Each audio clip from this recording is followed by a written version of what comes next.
সাধাৰণতে মানুহৰ income source দুটা থাকে। এটা হৈছে এক্টিভ ইনকাম আৰু আনটো হৈছে পেছিভ ইনকাম। আমি আজি কথা পাতিম এক্টিভ ইনকাম আৰু পেছিভ ইনকাম সাধাৰণতে কি হয়। এক্টিভ ইনকাম মানে হৈছে এইবিলাক ইনকাম য'ত আমি সাধাৰণতে ডেইলি কাম কৰিবলগীয়া হয়। ধৰক আমি চাকৰিয়ে কৰোঁ বা যিকোনো হাজিৰা কৰিবলৈ যাওঁ, সেইটো হৈছে আমাৰ এক্টিভ ইনকাম, য'ত মানে আমি ডেইলি তাত কাম কৰিলেহে তাৰ বিনিময়ত পইচা আহিব।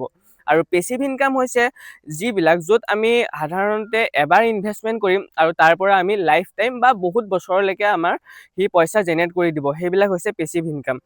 পেছিভ ইনকাম চ'ৰ্চ ধৰি ল'ব পাৰে মষ্টলি আমাৰ ৰেণ্টেল ইনকাম বা ৰয়েলিটি যিবিলাক ইনকাম থাকে সেইখিনি হৈছে আমাৰ পেছিভ ইনকাম।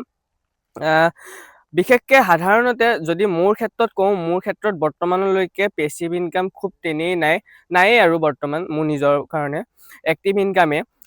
নেক্সট মই যিমান পাৰোঁ সিমান পেছিভ ইনকাম মোৰ নিজৰ কাৰণে জেনেৰেট কৰিবলৈ চেষ্টা কৰিম। বাকী নেক্সট ভিডিঅ'ত আপোনালোকে দেখিব মোৰ নেক্সট এটা ইনকাম চ'ৰ্চ য'ত মই মোৰ বাবে পেছিভ ইনকাম কেনেকৈ জেনেৰেট কৰোঁ তাক দেখুৱাম। আজিৰ কাৰণে ইমানেই। Thank U.